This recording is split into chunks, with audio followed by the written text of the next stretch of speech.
The first Noel, Bonjour tout le monde, et oui, Noël est dans un mois, il est temps de préparer les cadeaux. Voici donc quelques DIY pour vous donner des idées, et j'ai essayé de trouver des idées plus ou moins unisexes. Alors on commence par créer des petits sachets de graines. Pour cela on prend un petit rectangle de papier craft qu'on vient replier sur lui-même une première fois, puis on lui fait un petit ourlet en bas pour pouvoir le refermer. Et le reste c'est tout simple, on écrit sur le papier craft à quoi correspondent les graines du sachet, on les glisse dedans. Et donc il reste à refermer le sachet, pour ça on replie un morceau du papier craft, puis avec une trouilleuse on fait un trou dans lequel on fait passer un petit fil, puis on forme un joli petit nœud pour que ça soit tout mignon. Et voilà, et l'avantage avec cet emballage, vous pouvez même directement les accrocher sur les branches du sapin.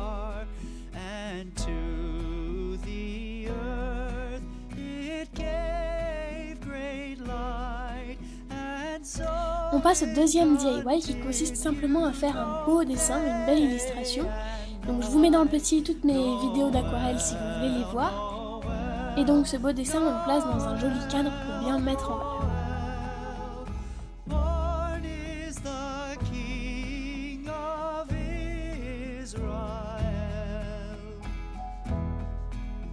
Place désormais à la troisième idée, cette fois-ci on crée une compile en fait.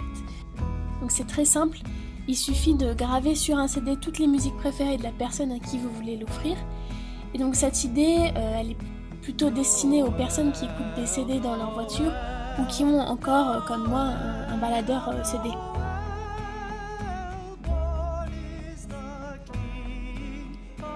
Pour le quatrième DIY, on va créer des strips de photos, comme dans les photomatons en fait.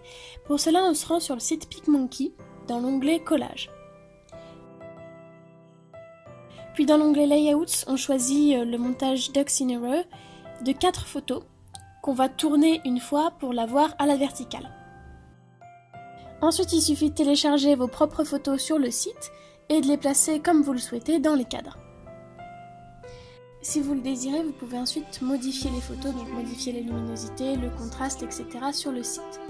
Une fois que c'est fait, on fait un screenshot, puis on va sur un logiciel de traitement de texte pour coller le screen. Donc une fois que le screen est dans le logiciel de traitement de texte, on rogne l'image pour ne garder que notre strip évidemment. Vous l'aurez compris, ensuite il reste à imprimer le strip sur du papier photo. Alors bon, moi j'ai imprimé des photos de moi, mais pour vous montrer un peu le principe dans la vidéo, mais évidemment le but c'est de prendre des photos de vous et de la personne en question. Et voilà, une fois que les strips sont découpés, ils peuvent servir de marque-page ou bien de déco, c'est vous qui décidez.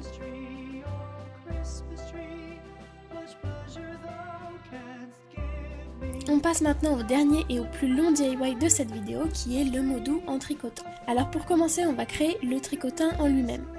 Pour ça, on récupère un rouleau d'aluminium ou de film alimentaire. On le mesure et on découpe un morceau de ce rouleau de 10 cm de long au couteau.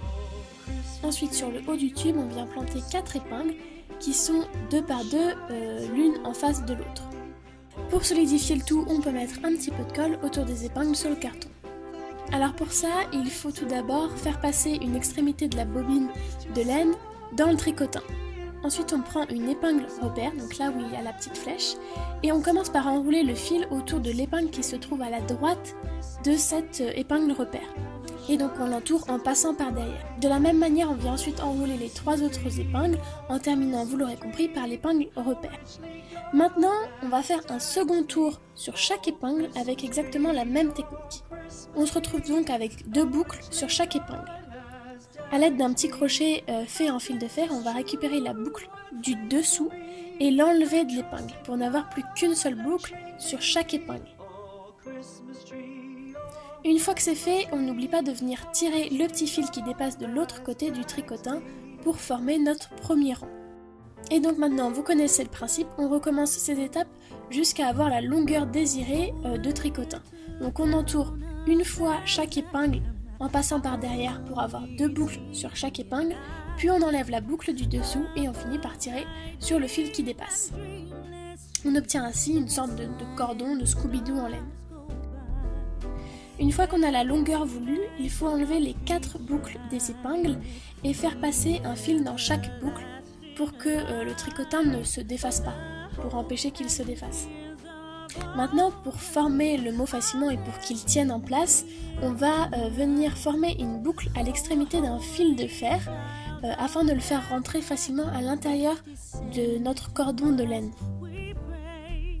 Une fois que le fil de fer est ressorti de l'autre côté du tricotin, avec le petit bout de laine qui dépasse, on vient accrocher le tricotin à la boucle de fil de fer et on fait ça des deux côtés du tricotin.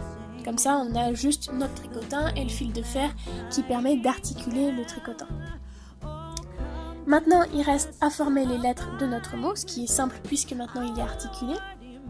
Si besoin, on peut faire plusieurs morceaux de tricotin pour former le mot qu'on va venir coudre ensemble plus tard. On va aussi coudre les boucles des lettres pour qu'elles restent collées ensemble et qu'elles ne se détachent pas et que ça soit pas réellement en 3D. Pour ça, on utilise simplement du fil et une aiguille, on se casse pas la tête. Et voilà, il ne restera donc plus qu'à accrocher le mot au mur.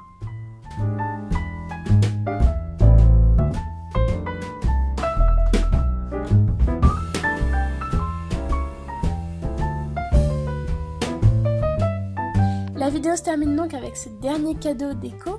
J'espère que la vidéo vous a plu et qu'elle vous a aidé à trouver des idées de cadeaux à faire. Et puis on se revoit très vite sur Instagram ou dans ma prochaine vidéo. Bye!